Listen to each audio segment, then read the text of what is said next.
What's happening, folks? Welcome back to Celtic Fans TV and welcome to a special New Year episode. We're going to look back at the first half of the season and do our half-season awards as well. It's the first video of 2022, so I want to take the opportunity to wish you all a very happy New Year. Let's hope it's a big one for the Hoops. I've got Kenny, Kevin and Chris with me for this one. Guys, let's go back to June, when the pursuit of Eddie Howe collapsed or ended, and Ange Postecoglou was the name that came forward. Kenny, can you sum up the feeling around the club at that time and the sort of chaos that ensued after that news? Yeah, I mean, the Eddie Howe thing was just like a soap opera, wasn't it? It went on for like 3 months in true Celtic style. And I think, let's be honest, everyone was up for him coming in. He had a bit of an aura about him. We'd all sort of resigned ourselves to the fact we're going to have a good quality English manager coming in to steer the ship in the right direction. And when all that collapsed at the last minute, it was so hard to take, because it's not just the loss of Eddie Howe, it's where it left us in terms of, it left us in a really perilous place going in for preparations going into the next season. And at that point, you're thinking, well, you can almost write next year off. We're going to need a miracle. We might even start the season with a caretaker manager or something, and we're 25 points behind. It's a bit of a crisis. And then from nowhere, Postecoglou's name flies up the bookies charts, and you think, what is going on here? There's someone from the Japanese league who's going to come over and with no background team. Literally no one, you're Googling his name, no one knows anything about his background. He's got no experience in European football. And if I'm being honest with myself, at that point, I was pretty scared. I thought, this just seems out of control. What is the due diligence here? He's come in at the last minute. He obviously wasn't first choice. There's huge risk here. And I remember actually being on this channel, Paul, I said, and I remember quoting this, I said, we can't flood our team with players for the J League. And that was roll forward 6 months, and that's like, I'm desperate for us to flood our team with players for the J League. But at the time, it was really disconcerting. And then, but he's been a breath of fresh air. Roll forward to now, what he's achieved from has been incredible. When we'll talk through all of that. But to pause at that point back in June and reflect, it was an alarming time for the club, a bit of an alarming time for the support. And it took a very, very brave man to take that post and move his family to the other side of the world. And but thank God he was brave.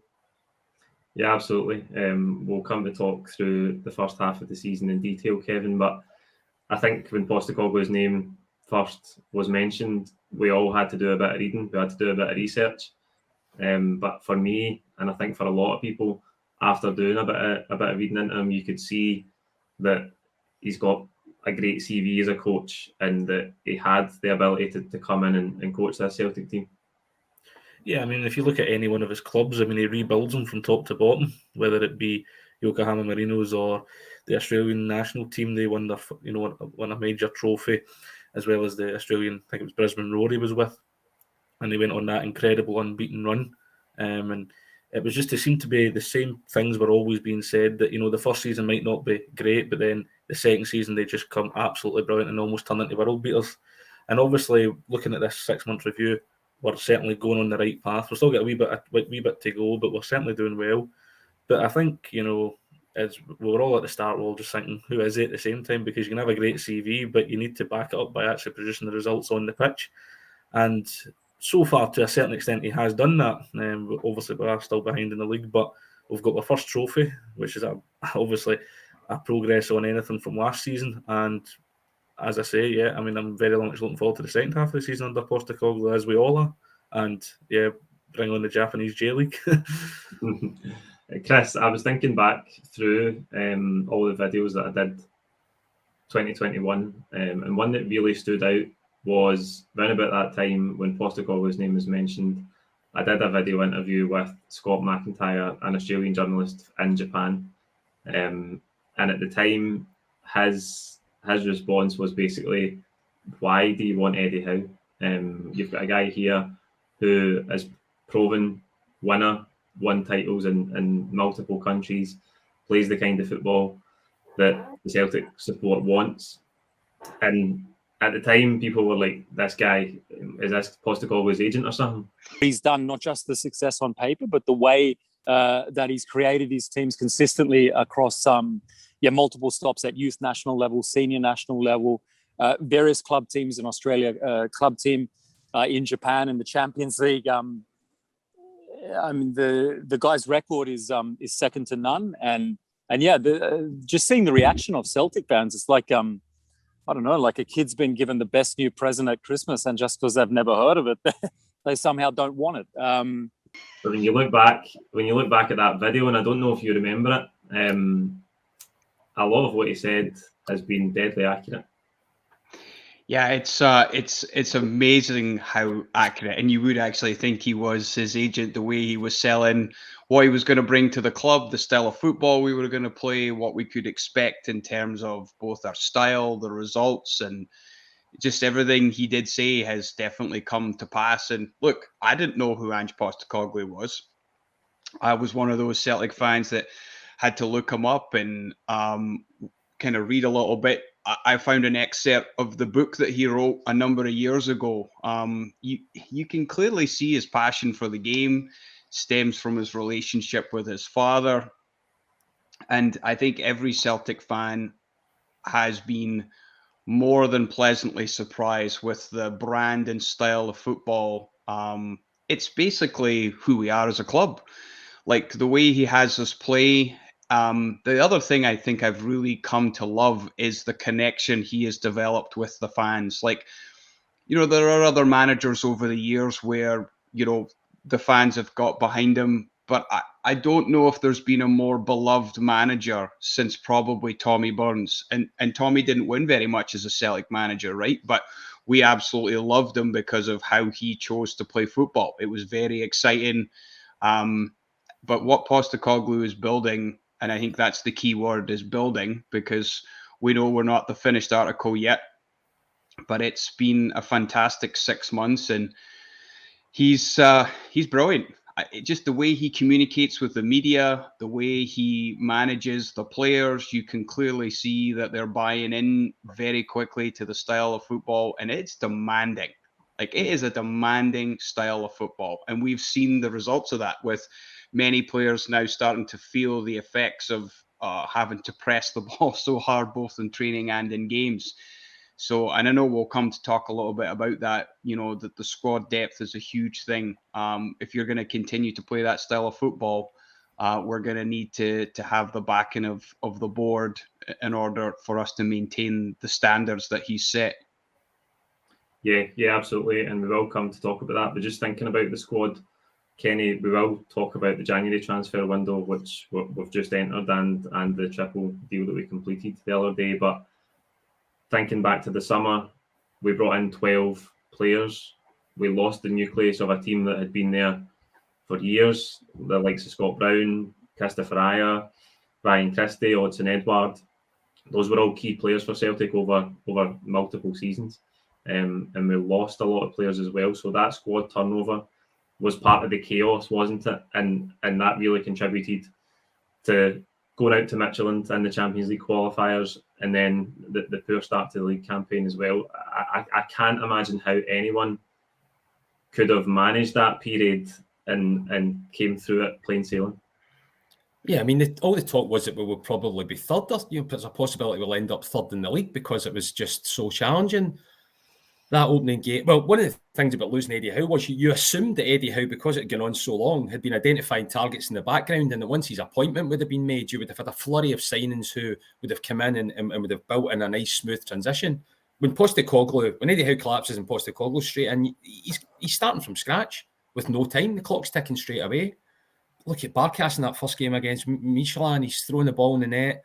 Starfelt having to make his debut up at Tynecastle with less than 24 hours after he's arrived at the club, straight from a hotel, straight onto the park. The ball's bouncing all over the place, and he's over his head, and he's struggling. It was just kamikaze stuff, and there was nothing at that point. One thing that the Celtic support do need a bit of credit for is they were patient with the manager. There wasn't calls of this manager's out of control, because I think everybody recognised that it was an impossible position. But then through all that, you could still see some elements of what he was trying to do in those early days. Abada was great from the off. Direct wing play, stuff that we hadn't really seen. Kyogo almost immediately, okay, come on, I think for a few minutes against Hearts where it was an impossible task for him, but he's went and scored 2 hat-tricks domestically almost, I think, possibly in his first 2 domestic starts. So almost, I was amazed actually. We won 6-0 against St Mirren, we won 6-0 against Dundee. And all the talk before about Postecoglou was it could be 12 months to embed his system. And we thought, you don't get 12 months in Glasgow. You don't get 3 months in Glasgow. So that's a worrying dynamic. But when we won those 2 home games 6-0, the grip that he'd taken on the squad so quickly in terms of his ideas was such a relief. And I remember doing post-match pints with you, Paul, and thinking, this is amazing. We're 6 weeks in and they're starting to see the fruits of what he's trying to translate to the players already. And that was a huge relief for me because I think we were all concerned it was going to take longer than that. So he's worked a minor miracle to get us to the position where we're at now with the time that he's had and the resource, just the challenge of bringing in so many players and trying to integrate them, not just on the park, but off the park, into the country. He doesn't have a backroom team to help him. He's doing it all on his own. He doesn't have a chief executive to help him. The chief executive that came in was flawed, had to leave. They've only just appointed someone now. He's done it all on his own. It must have been a very isolating task for him to do all of this. But he's done it all brilliantly, all things considered. In those early days, we were 3 points behind after the first game, and we've only dropped 3 points. There's 3 points of a gap since then.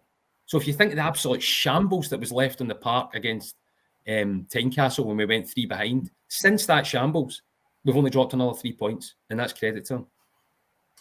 Yeah, absolutely. And I think that the circumstances could not have been any more challenging. But Kevin, I think that away form, losing the first 3 away games, obviously in the league, was in contrast to the home form, because the home form, when we made those convincing wins against the likes of St Mirren and Dundee, you could really see what he was putting in place. And the biggest thing for me this season, and I might point this out at another stage of the video, but there's been an implementation of a clear identity for the team.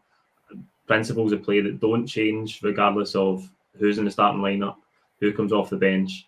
The team has a distinct identity, and that wasn't the case last season. And I know last season's an outlier in terms of how bad it was, but to come in so and those challenging circumstances and so quickly implement a clear philosophy and get the players to buy into it shows you the value of Postecoglou's ability as a coach.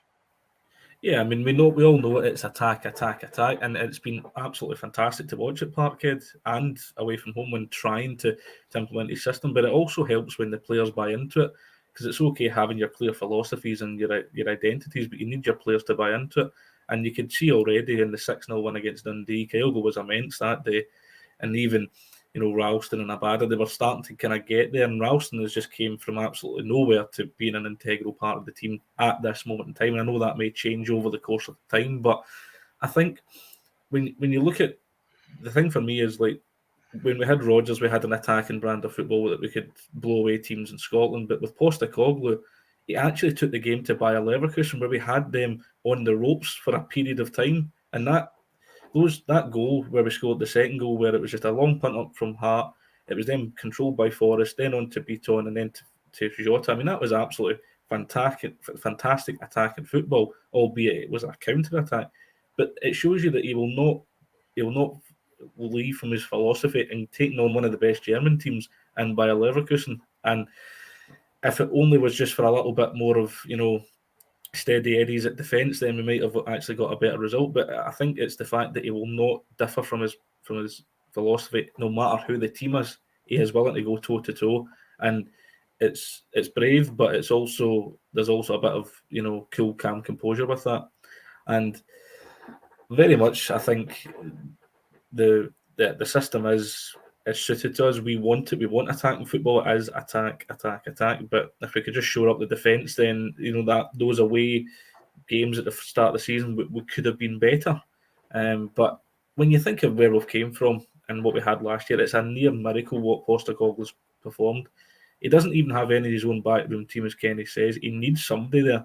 As much as we may have, as I said earlier in a post-match pint after Cup, we may have been content with the fact that we have Kennedy and we have Strachan and we have McManus.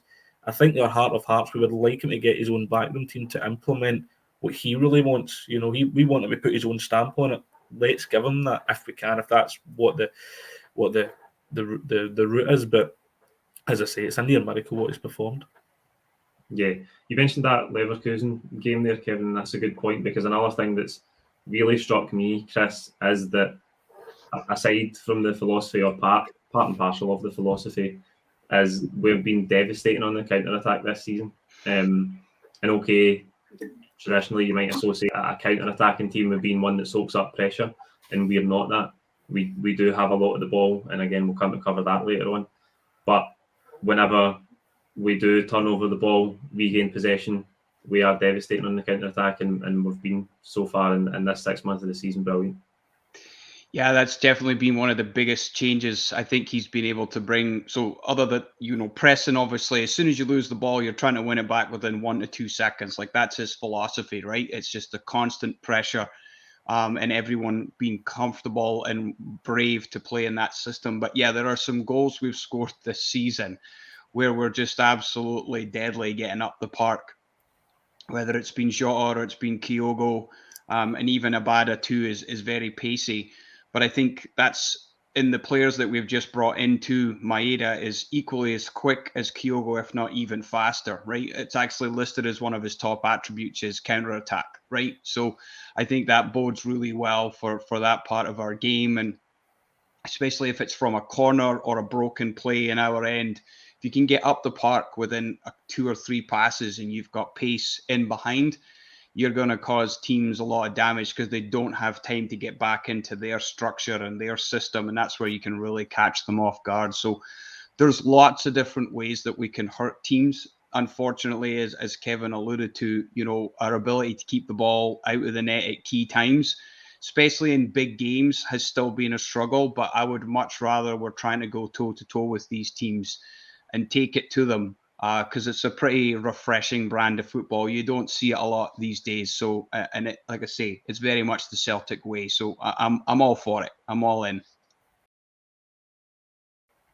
Yeah, we'll come to talk about the defence and the narrative around that a little later on as well.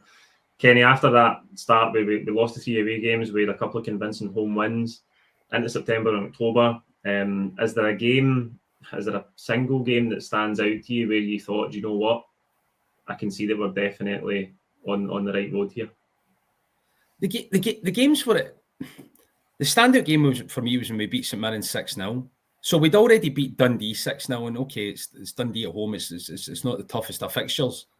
And that was just a remarkable performance from Turnbull and Rogic. They were just blinding some of the stuff they were doing, and the speed of Kyogo and his finishing. And you thought, wow, it reminded me of when Brendan Rodgers first came, and there was a marked change in the whole system and the philosophy and the way we were doing things.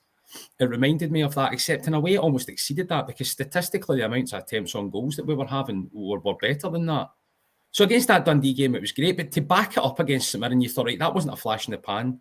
That wasn't a one-off. This is a system that people are buying into. This is a system that's going to cause chaos in terms of goal scoring. And I think after coming away from that game, again, it's only St Mirren, I thought, that's when I was kind of sold on the fact that we had something. And I'd never have thought that I'd have been sold on having something in September with the disaster that he inherited when he came in June, July. I mean, I was listening to TalkSport the other day, and somebody likened what he inherited to the 1994 when Celtic were with Fergus McCann. Now, that's probably overstating it a little bit, but to actually draw that comparison lets you know just where we were at. So I think as we came through September, Paul, and into October, there was a real belief, personally, from me in the attacking play. The defence, I say we're going to talk about, I still was nervous about the defence.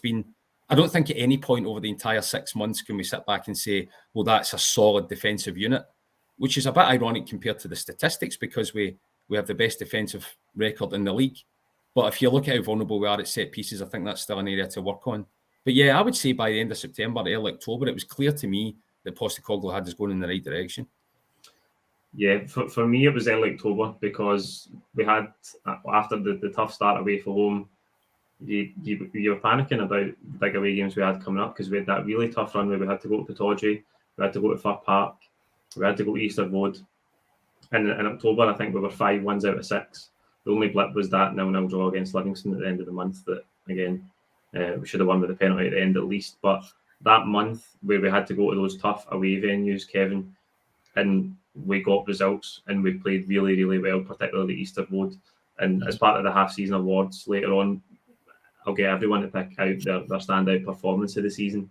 But that run of games in October, with those away wins, that was where I really thought, right, we're getting the victories at these places. That's the mark of a Celtic team that can go and mount a title challenge, because up until that point, I thought if we can't go to these places and win, like after the tough start we had away from home, we've got no chance of mounting a tilt at the title. Yeah, I mean, at the moment we're still struggling to get the win against Livingston at like the Tony Macaroni Arena for whatever reason. Against Livingston, full stop, me. For whatever reason, I mean, it is just a bit of a bogey. But I think you alluded to it there. I mean, that win against Hibs was the most convincing I've seen at Easter Road in a number of years. We were absolutely fantastic in the first half, just blew them away. And I know it became a little bit more of a defensive performance, but we saw it out correctly. The Pittodrie game, we grinded out a victory, which is always a hard place to go to, with Jota getting the winner. Fir Park, I thought we were very much in control the whole game. So that kind of tough places, that tough collection of places to go, and then coupled with going to Tannadice, winning convincingly there, with no real kind of threat from them, I think just shows you that we do have the team now where we can mount a serious championship challenge to Rangers, but we still need to get the victories from home as well, and dropping unnecessary points like with Livingston. I mean, that was a game we should have won because we had so much possession, and if Juranovic took the penalty, we'd have scored it, in my opinion, because he's shown throughout his entire career, which has only been this 6 months, is that he can take penalties in absolute big pressure games and done the best of them all up and Nika off the bar. But I think if you were to ask me what the game was, I think Hibs was the kind of turning point for me, because that was the one where you thought, well, we struggled there under Rodgers and Lennon as well. You know, we went there on a cold Wednesday night, rain absolutely teeming down, and you know, we were absolutely fantastic. Yeah, Chris, same sort of question to you. Not your performance of the season, because I say we'll get to that, but a game that stands out in terms of right now we're on the right track. It came a little bit later, believe it or not, for me. Kevin alluded to it, but it's, as a Celtic fan, we always, obviously, domestically, we want to do well. But to me, I want to see us make progression in Europe, right? I know we can win leagues. I know we can win cups. We've been super fortunate to have a lot of success, but we need to start making strides forward in Europe. And I know we lost the game, but to me, the sign that what Postecoglou was ultimately trying to achieve was the loss to Leverkusen. I know we lost the game 3-2, but just the way we played for a huge spell in that game against a top European team tells me that not only can his style of football allow us to be successful in Scotland, but there is the makings and the foundation of being able to actually do something in Europe. And I know it's the Europa League, and now obviously we're moving into the Conference League, but it leads me to believe that if the club can give him the right type of backing and he can continue to build on what he's done so far, and we could somehow get ourselves back into the Champions League, or even if we're in the Europa League, actually continue to make positive strides, because that's where we need to be. A club of our size, with the support that we have, that's where we want to be. And so for me, the 3-2 loss was the sign. I was like, oh my, like if we can compete for huge spells, and it's just the maturity that we need to be able to see those games out. But the way we played and just like putting Leverkusen on the back foot in their own stadium when they handed it to us, not only 2 months before, showed me that even in a 2-month period, we made massive strides forward. That to me was the game that really signaled that we'd come a long way. The Europa League performance for me, I thought was really good over the piece at the group stage. To get 9 points was a very respectable tally. We talked about that after that final game against Betis. I thought we'd done brilliantly. The 2 games against Ferencváros, to be going into them with 0 points and come out with 6, the away performance was fantastic. I don't even think that a 3-2 victory really reflected our dominance in that game as well. So the ability to go and play away from home in Europe is tough, regardless of where you're going. Leverkusen, we didn't get the points. We did at Ferencváros, but both performances gave you hope that as we go down the line with Postecoglou, he can build a team that can compete in Europe. just to come back to the thing I was talking about earlier in terms of how the manager's implemented his style, giving the team an identity, that can sometimes sound a bit vague. I know that it's clear watching when the fullbacks come into midfield, and we've talked about how ruthless we've been on the counter-attack. Those are all principles and hallmarks of the way the team plays. But I want to just bring up some stats. These are from an article by Sasha Pisani on Keep Up Australia. The XG, we don't talk about XG a lot on the channel, and I know that some people aren't huge fans of it, but in the league compared to the same stage last season, our XG is 57.8 versus 40.9 at the same stage last season. We've hit more shots, we've played more passes, we've played more passes into the final third, we've played more passes into the opposition's box, and we've actually faced 27 less shots on goal in the league than at this stage last season as well.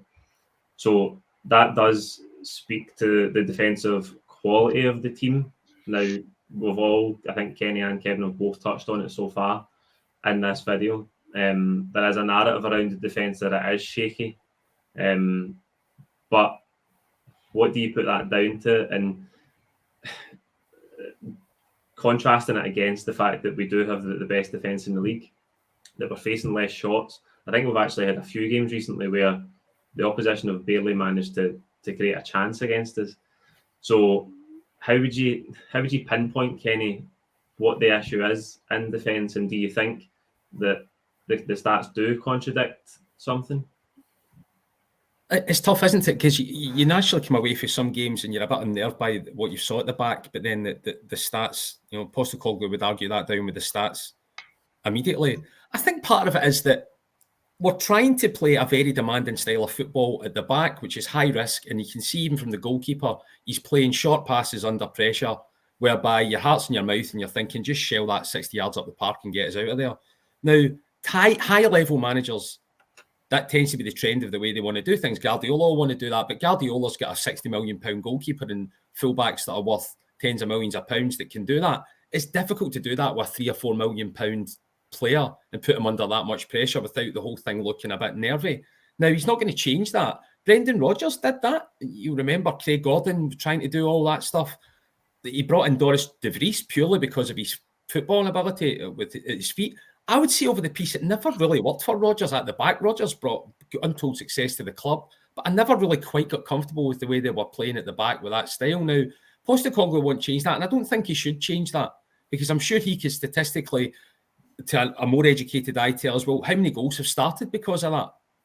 So I think it's perhaps a bit deceiving when you think that was really nervous and casual at the back, when the reality is it's doing a lot of unseen work in terms of building up those counter-attacks. So that's maybe masking how people view the defence. But there's one area I do believe that from set pieces, there's nothing masking it. There's a problem there. When the balls come into the box, we're all over the place. And that has to change. Hopefully the height and power of Julian will make a difference there. And I do think that Starfelt, I'm a bit in two minds about Starfelt, because he had a shaky start at the end, a really solid period of time, and he's had a shaky finish to the year there. During that solid period of time, he's shown that he can be an excellent defender on the deck, speed, intelligence, bravery, but there's a mistake in him, and I'm not convinced he's very strong in the air. So we'll probably talk about transfers. I would say getting in another centre-back wouldn't necessarily be a bad thing, everything considered in the round.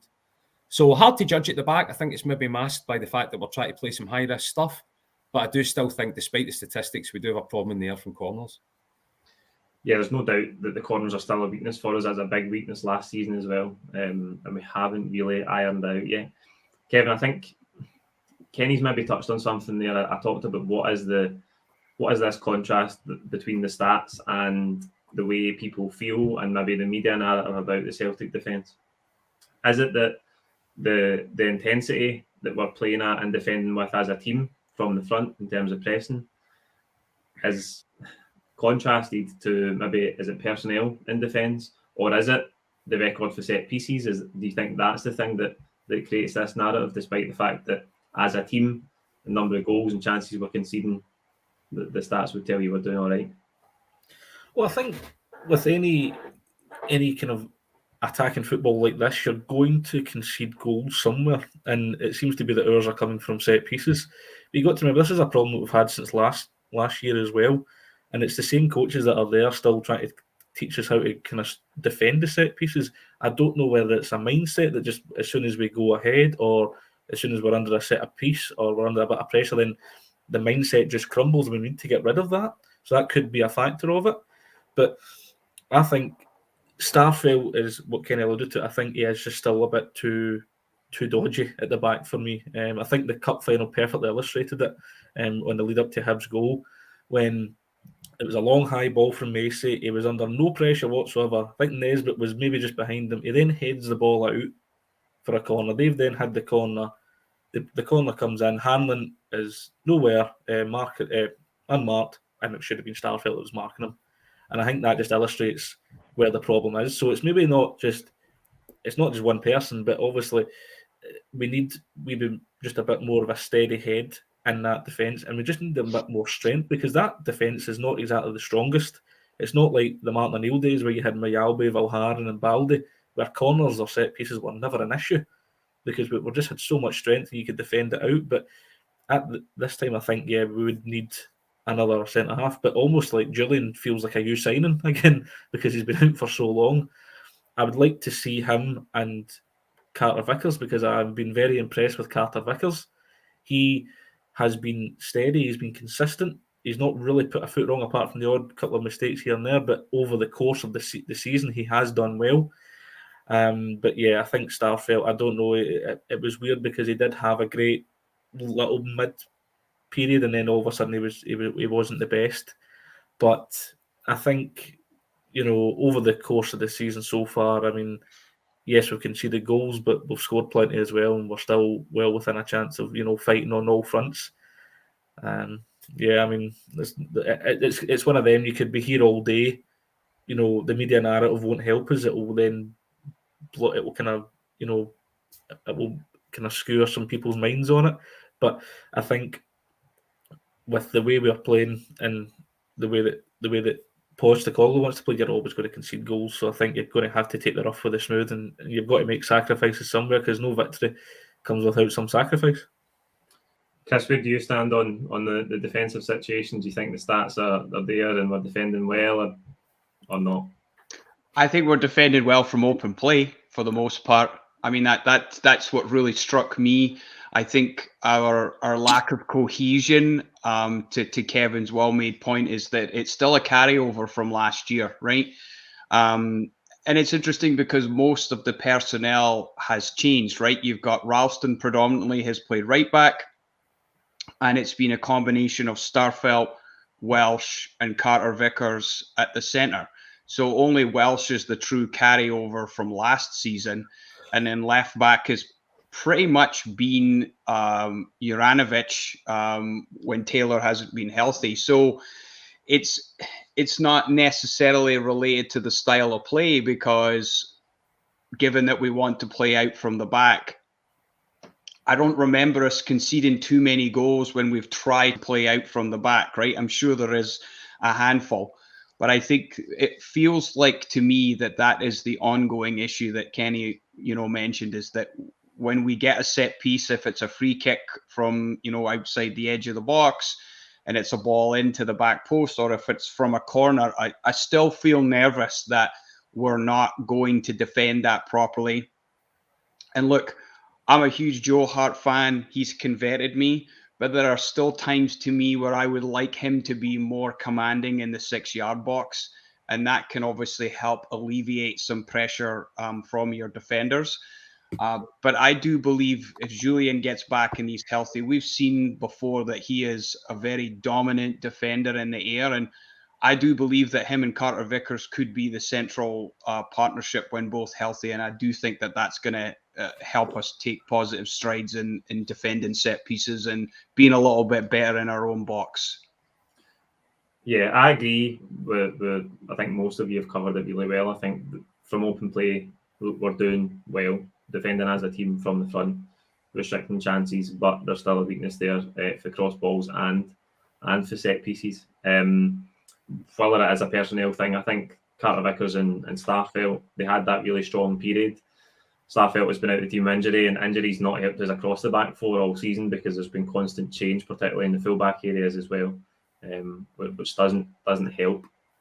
But it will be interesting to see if Julian comes back, when he comes back, because he was about to come back a couple of international breaks ago, and then he got a setback, and now he's meant to be back after the winter break. So we'll have to wait and see with Julian. But I agree that his qualities can help us, and will it be with Carter Vickers?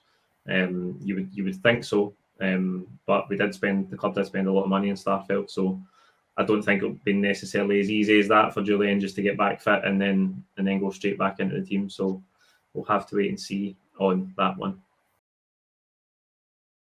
Right, okay, folks, this is time. This is the time you've been waiting for. It's the half-season awards. We're going to pick 4 or 5 awards. I'm going to go down to guys and get them all to pick the player of the half-season, the signing of the season, the most improved existing player, the moment of the season, and their single best performance of the season. So we'll start with the summer signings. Kenny, can you give us your signing of the summer? Look, I don't want all of these awards to be dominated by one man, but I think if you look at, I'm not really that into stats, right? Here's a stat on Kyogo. We've played 20 league games. He started 12 of them. Of the 12 that he started, we've won 92% of the games. 8 he's not started, we've won 37% of the games. So his inclusion in the side transforms the side.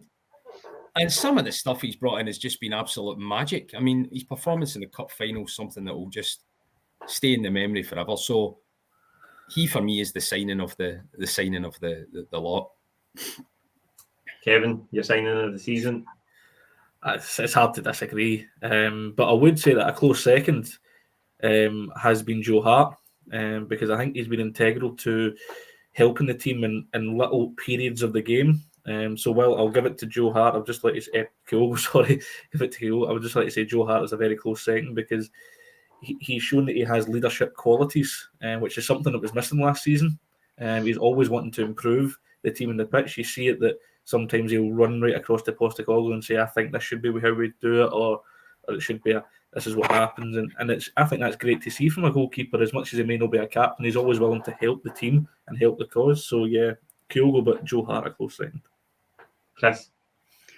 Well, look, I can't disagree that it's got to be Kyogo, but to me, if we're allowed to give a close second, then it's Jota for me.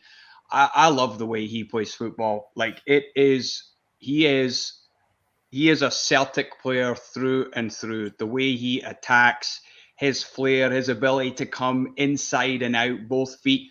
He reminds me of Moravcik in that sense, right? He can be deadly on either foot. He doesn't have the magnificence that Lubo had in terms of like the dead ball left or right, but just the way he can score with either foot. And I would be interested to see if you combined his starts with Kyogo's in terms of the games that we've won and lost. If they're both in the team, I'm sure it's just as profound. So obviously, I agree with Kenny and Kevin, but Jota for me is also would be a close second. I think he deserves a very honourable mention.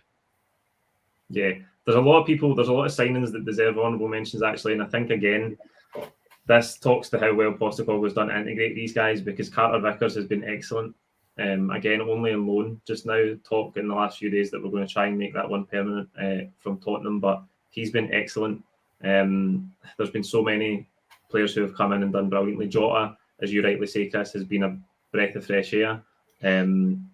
Joe Hart's been brilliant. Kyogo's been brilliant. I'm going to get my chance to wax lyrical about Kyogo in one of the other awards, so I'm going to give it to Joe Hart, just to be a wee bit different, but because the value that we've got from Joe Hart in terms of what was it, £1 million.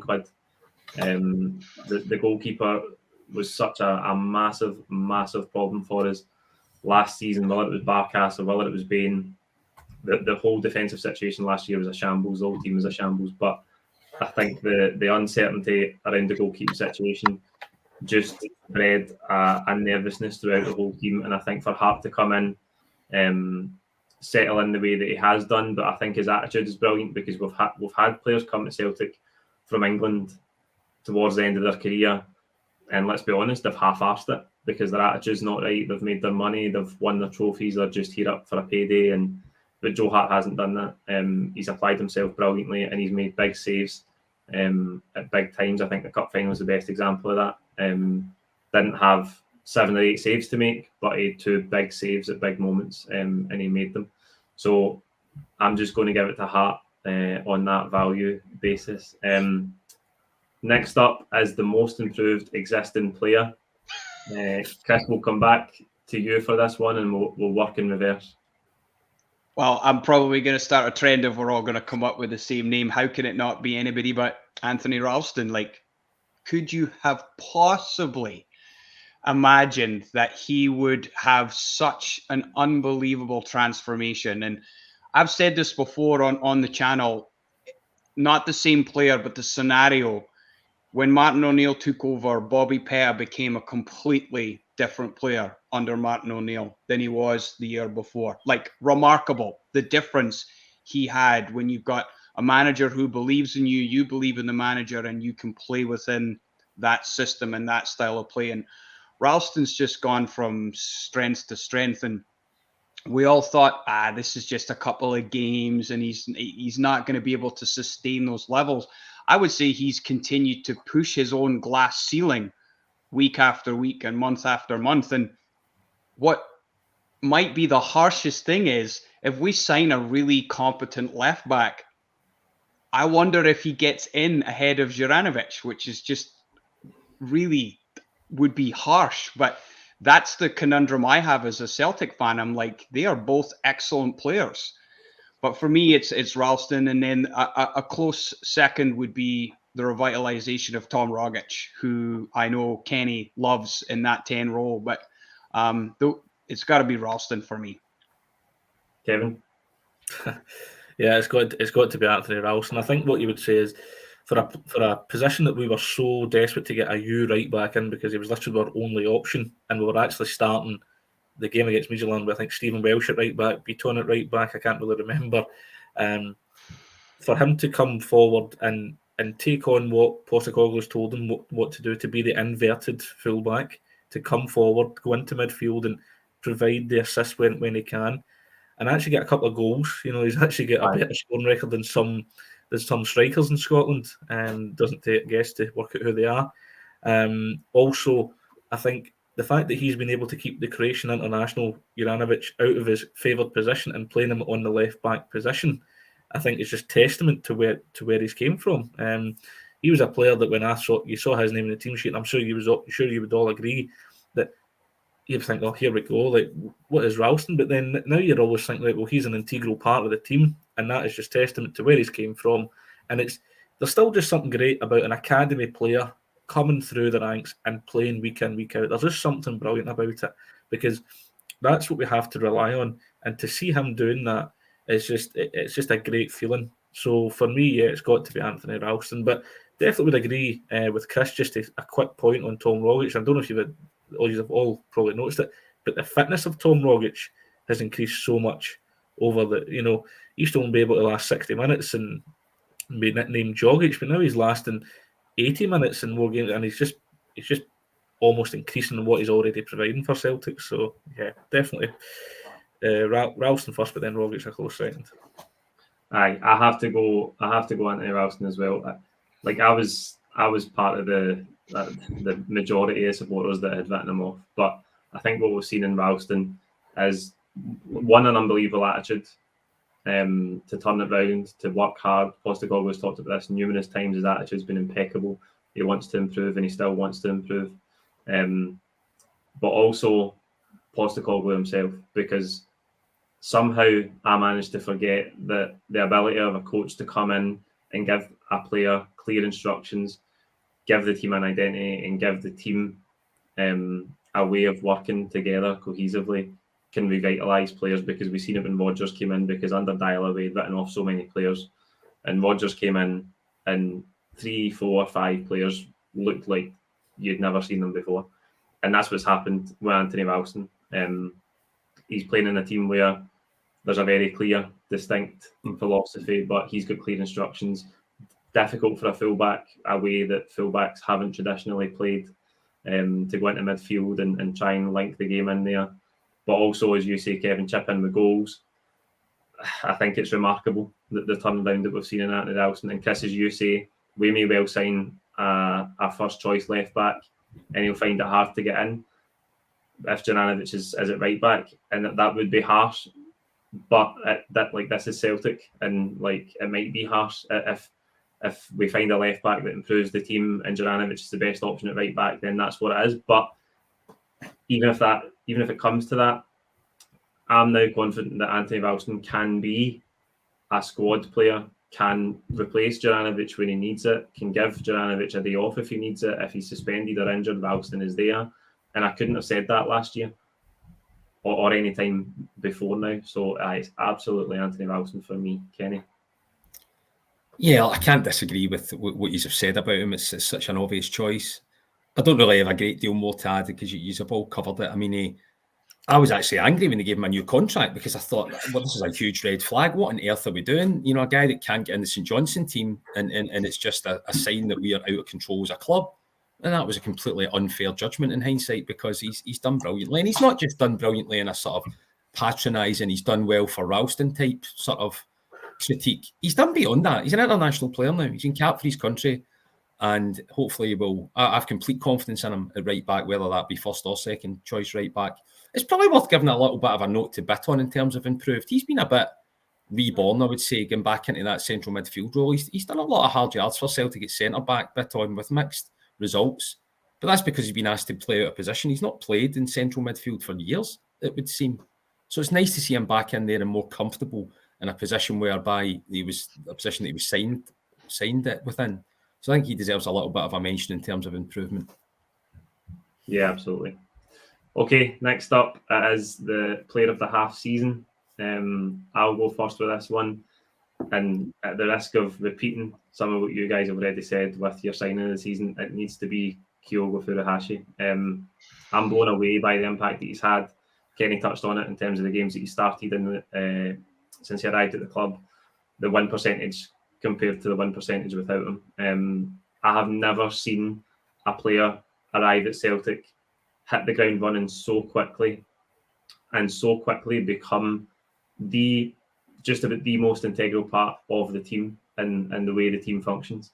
His energy is impeccable, his attitude is brilliant, but the technical quality is also remarkable. Again, for a player who has come from Japan that nobody had really ever heard of, because I don't think many of us follow the J League. £4.5 million, which in contrast to the three guys we've just brought in, looks like quite a hefty fee for a player from Japan. But he'd have paid it again because he's been absolutely remarkable. And some of the goals he scored, his movement that we've waxed lyrical about since he come in, is incredible. But his goal scoring ability as well is fantastic. And those two goals in the cup final, we talked about them being Larsson-esque, and we know that we can't compare him as a footballer to Henrik Larsson, but I can't think of a player, and I said this in the post-match pint with Kevin and Kenny on the day, I can't think of a player that would have had the ability and the right amount of arrogance to score that winning goal in the cup final. He has been absolutely brilliant, and I just hope we can hold on to him for as long as possible. He's by far and away my player of this first half of the season. Kenny, back to you, mate. Yeah, I don't want to just repeat this. I'll just sing repeat record. So I would say Rogic. I think we should talk about Rogic in terms of player of the season, because the channel were invited to the Celtic Park to interview Postecoglou just after he started. And I went and I got a couple of questions. I asked him about Rogic, and I said, look, there's a sleeping giant here in Tom Rogic. He's been brilliant for the club, but he's not done anything in years. You have a connection with him, presumably.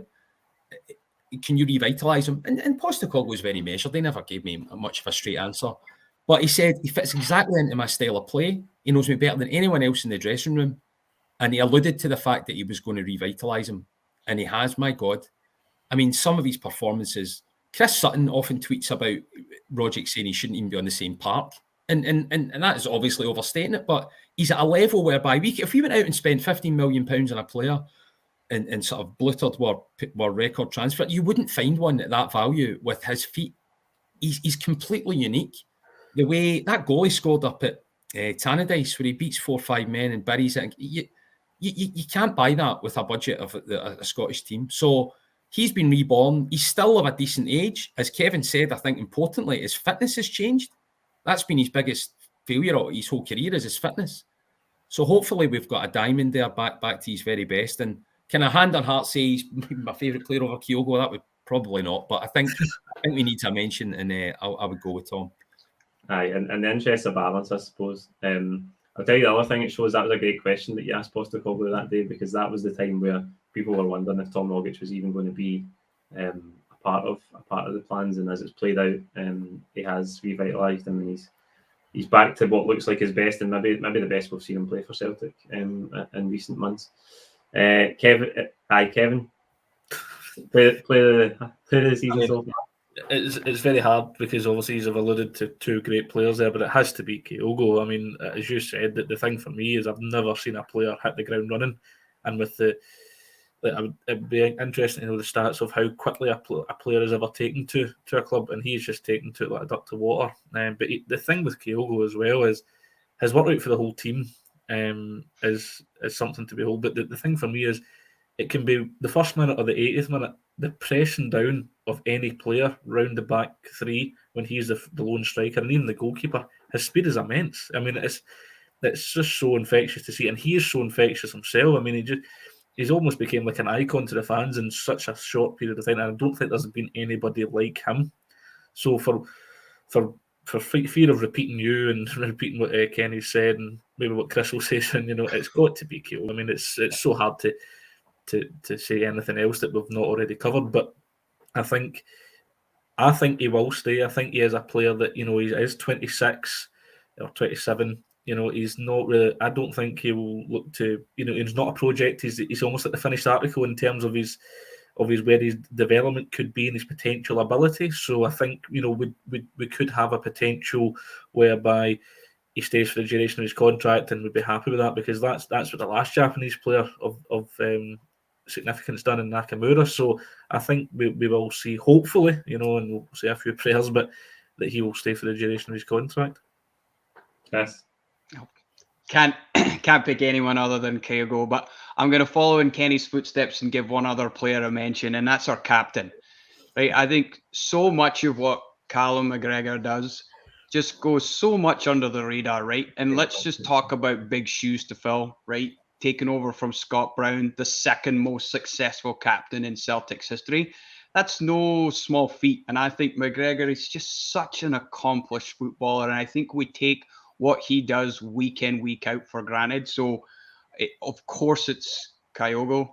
Like, how could it not be? But just to give our captain, an honourable mention, I think he continues to be an integral part of, the dynamic of that midfield and just the team overall. And, some people question whether or not he should be the next captain, but I think that's, not really a valid argument anymore. Yeah, you make a good point there. We've got a limited amount of time, so we can't cover everybody in the squad. It just so happened that Callum McGregor hasn't come up so far. We've talked about new signings and players who have been revitalised. The thing about Callum McGregor is he's so good all the time that we do take it for granted. We often go weeks and weeks and months without talking about him because he's just under the radar. He's been brilliant this season, playing some great football again in a team with a clear identity, playing attacking football. I think in that sixth position he's been brilliant, but so accomplished as a football player, Callum McGregor. Like the last two, before we go on to the questions that you guys have been sending in from Twitter, Instagram and YouTube, moment of the season and performance of the season. We'll go performance of the season first, and we'll finish with moment of the season again. There's a chance that moment of the season might be pretty similar for all of us, but my performance of the season is that game at Tannadice, because that is one of the most dominant displays I've seen a Celtic team put in away from home in my lifetime following Celtic that I can remember. It was remarkable. It honestly could have been 10-0, and I think if there was a bit better finish in the day, it could have been 10-0, but Dundee United barely had a chance. I think Joe Hart had one save for distance the whole game, and other than that, we had them penned in. The intensity was fantastic. The tempo we played at was fantastic, and that again was a very accurate representation, I think, of what Postecoglou was trying to do. it was a great trip up there. December, it was a winter's day, clear skies. The atmosphere was brilliant. That's my performance of the season so far. Kenny? Do you know, I had that as well, Paul. I had that written down. But to give it a bit of diversity, then I would say when we beat AZ Alkmaar 2-0 at home, now we weren't as accomplished a team as we were at Tannadice that day because we hadn't matured. But to come out of that game was so crucial. We all thought after we gone out the Champions League, we're going to end up in the conference here, which is just abysmal for the status of the club. Yeah, and then we drew a nightmare draw against one of the best teams in Holland. We've got a team that haven't bedded together. Yet that day at home, under the lights, they just all stuck together. They stuck to their task. Joe Hart was an absolute warrior in terms of getting everybody in the centre circle in the last 10 minutes and getting everybody galvanised. And we scored a couple of great goals. Okay, we rode with luck. But to me, that was a bit of a coming of age. We thought, right, hang on, we can beat one of the best teams in Holland despite having just thrown a side together. And that raised Postecoglou's profile in Europe immediately. So I would say that was a pretty special night for us, given the circumstances that surrounded it. Yeah. Kevin? Well, I think the performance of the season, I think for me, is, as I said earlier, I think Easter Road was a kind of coming of age for me. I think that's where we all had doubts about whether we could beat Hibs, because the form was only just getting to an improving stage. And obviously it's away from home, it's Easter Road under the lights. But that first half an hour to 40 minutes, we absolutely blew Hibs away. And for me, that was where we knew we could grind out games where we needed to at a certain point, as well as blowing Hibs away with 3 great goals, it has to be said. I mean, that header from Ralston was a beautiful ball in, as was the third one from Kyogo. But as I say, it could have been 4 or 5 again, because it seems to be that sometimes that our finishing could just let us down and we could really improve our goal difference. But for me, it's got to be the game against Easter Road. I was there. It was a fantastic night. The atmosphere was brilliant, and there was obviously news coming through that Aberdeen were 2-0 up against Rangers, and you thought the roof was going to come off. It was almost like there was I wouldn't say a changing of the guard. I mean, that's obviously overstating it a bit, but maybe just it was more just like, right, we have something that we can build upon. And ever since then, we have started to build upon it, albeit a couple of blips here and there. Yeah, totally. Chris? Yeah, I've got to stick to my earlier mention. I think still that performance in Europe away against Leverkusen, like, to me, and people might think, well, why are you choosing a loss? It was just the manner in which we played against a top European side away from home.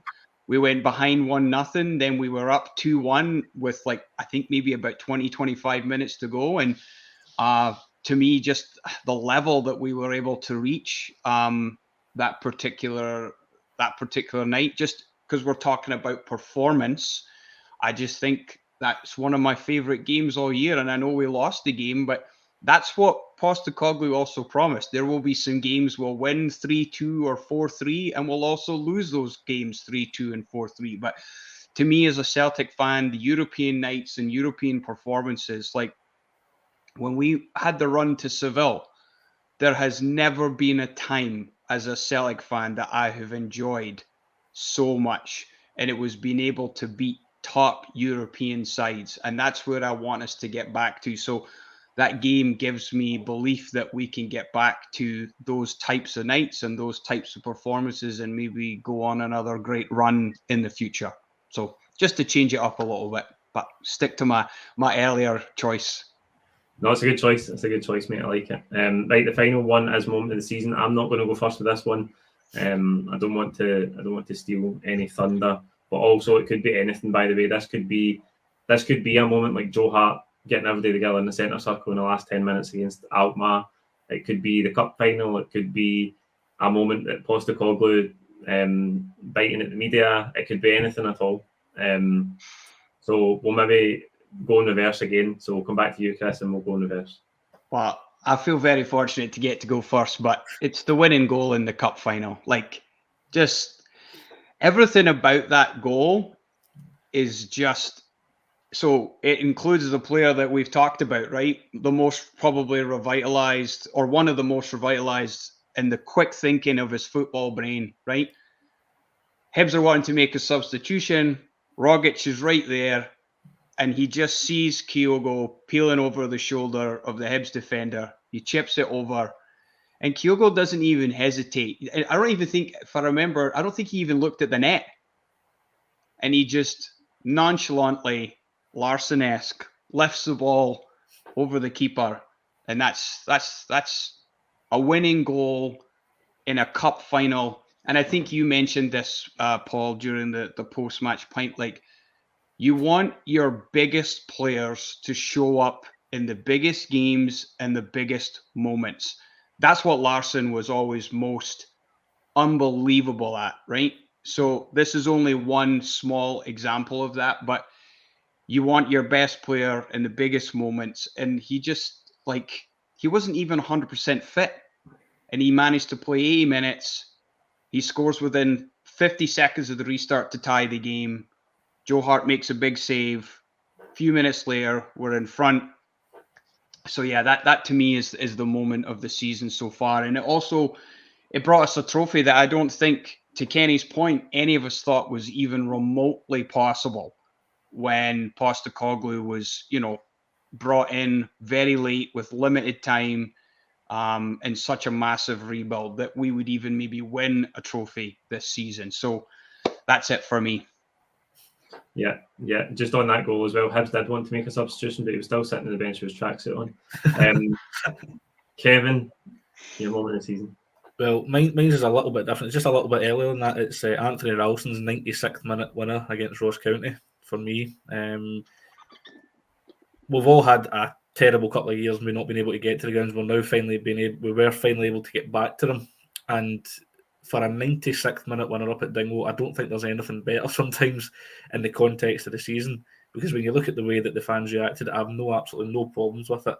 But it was a great header, and it could be so important in the terms of the season going forward. I know we kind of maybe let ourselves down the week after the cup final, but I just think when you look at the way that the fans reacted, we deserved that, because it's just been so it's such a terrible season that we had last season. To then roll it forward, we were the better side. We had maybe an unfair red card against us with Carol Starfield, but then for Anthony Ralston to just further cement his revitalisation in the Celtic team, to then leap like a salmon and then power home ahead in the 96th minute and just go absolutely crazy when it's a Celtic fan himself scoring the winner. I mean, to me, it doesn't get any better than that. And I know, obviously, everybody, the popularity will obviously go to Kyogo. It was a fantastic goal. I was there. We were all there. It was brilliant. But you've got to look at the other moments of the season. I think Anthony Ralston deserves a mention as the moment of the season, and that could prove so important over the course of the season going into the next half.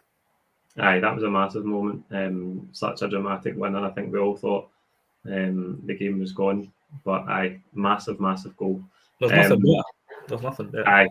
Aye. Even though it's worth it with the stress in it, a last minute winner's always worth the stress at the end. Kenny, can you pick one for us? I had written down the same, Anthony Ralston, 97th minute. So sorry, Kenny. I won't just repeat what Kevin said there, but it was great. It's because he's a Celtic man, and seeing him bulling into the crowd like that. Ralston, he's not got an ego, right? I mean, the club's own official account calls him a brickie, and he just gets on with it. So I love the fact that his attitude is just superb, and he as a man that actually cares for the club, deserved that moment. And that was the most heartwarming. I don't think Martin O'Neill was classic for late minute goals. I don't think I'm 40 years old. I've never seen a 97th minute winner. That's as late as it's ever been. So that was special. Aye, it was last second stuff on it. My moment of the season is slightly different from Chris's in terms of the goal. I've waxed lyrical about the cup final goal, the winning goal, as we know. But Kevin mentioned fans getting back into the stadiums. Absolutely massive for us. We knew at the start of the pandemic that it was something that we took for granted. We got it back. We've now lost it again as it currently stands, which is devastating. But you'll never walk alone after the cup final. It just felt like the start of something. It feels like Postecoglou is building something. We know there's been bumps in the road. There'll be bumps in the road again this season, no doubt. But to be back in the stadium, watching Celtic lift a trophy, and for the crowd to be singing "You'll Never Walk Alone" at the end, and watch the players celebrating, watch how unified they are, and just live that experience of the connection between the fans and the players and the manager. It was really special again. This was meant to be an hour-long special. It looks like you're getting a bonus 15 minutes because we've got to finish up with these questions that you sent in. We'll rattle through them. We'll start with GR from YouTube. Do you think Ange will receive backing in January, or will it be scaled back due to the government's decision to restrict fans attending grounds? Kenny, we've signed 3 players from Japan before the window even opened. Do you think there'll be much more? And if there is much more, how much more? Yeah, I'm a little bit background concerned about how much money have we got, because you don't know what the effects of the pandemic will hold. You know, we might not have fans in the ground for weeks on end, and how does the club manage that? Can you really start splashing cash around with that uncertainty? That's a question mark. We also have got to spend £12 million just to stand still, because if you want to buy Jota and CCV, which you definitely do, that's, according to media reports, going to cost you 12 mil. We don't often spend 12 mil on 2 players. So I think all that said, what's been really astute is picking up these guys in the J League for a fraction of what they would cost had they been playing in Europe. So that's really clever. Getting it done, getting it in early is unlike us, but in a really positive way. So to answer the question, I'm a bit fearful of the resources that we may have at our disposal. But if we just sign Carter Vickers and Jota and do little else, I think we can say we're pretty happy. Yeah, those 2 have been absolutely massive for us. Next up, the Holy Goalie from YouTube. Will the Conference League and the fact that we could possibly go deep in it cost us in the league with the fixture pile-up and the chances of injury and fatigue? I may be in the minority, but I would have preferred no European football after Christmas, because I fear it will cost us domestically. Kevin? It's a sacrifice you have to make. I mean, we all love a European run. Chris alluded to it there. I mean, would you have said that when we went to Seville? I would rather win. I mean, I think everybody loved the run to Seville. I personally would like us to try our best. It's going to be a very, very tough tie against Bodo Glimt when they showed what they could do against Roma. But, you know, we just need to try our best. And with these 3 signings coming in with Atati, Deguchi and Maeda, I think we've got a good chance. But this sort of question comes around every year, you know, or would you rather this, would you rather that? But Celtic is a European club. That's where our benchmark is. We need to test ourselves there. I mean, you can only test yourself on a domestic level so much. So I think you have to, the big barometer has got to be European football. And if things go well this season, we could be potentially looking at Champions League football. And will those same people say that we don't want it? So I mean, it's swings and roundabouts, but you've got to have some sacrifice. Yeah, great point. Alex O'Donnell from Instagram. What players do you think have to leave in January? And are there any players who most people have written off that you haven't yet, Chris? So in terms of players that have to leave, like I think one of the goalkeepers probably has to go. You know, whether that's Bain or Barkas. I think Barkas would probably be the obvious choice, just given the amount of money we spent on him. Bain's, albeit not a good shot stopper, but he's better with the ball at his feet. So in terms of playing out from the back, that's something that he has always excelled at. Overall, he's not a starting goalkeeper for Celtic. So Joe Hart certainly could be one that goes out.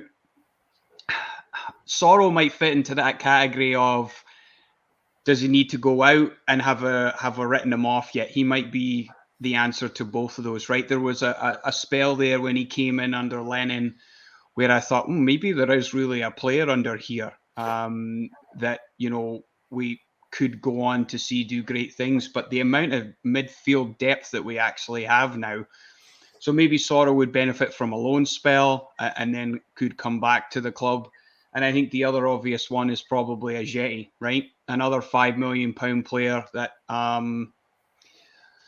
it's not that I've written him off. I just don't think he fits the style that Postecoglou, you know, wants us to play, right? He doesn't have the speed. He doesn't have, I think, the football intelligence that Postecoglou is looking for. So he might be another player that if we could recoup, say you could recoup 6-7 million for those 2 players. Yes, you're taking a loss on what you paid for them, but that might be making sure we can hold on to Carter Vickers or more importantly, Jota.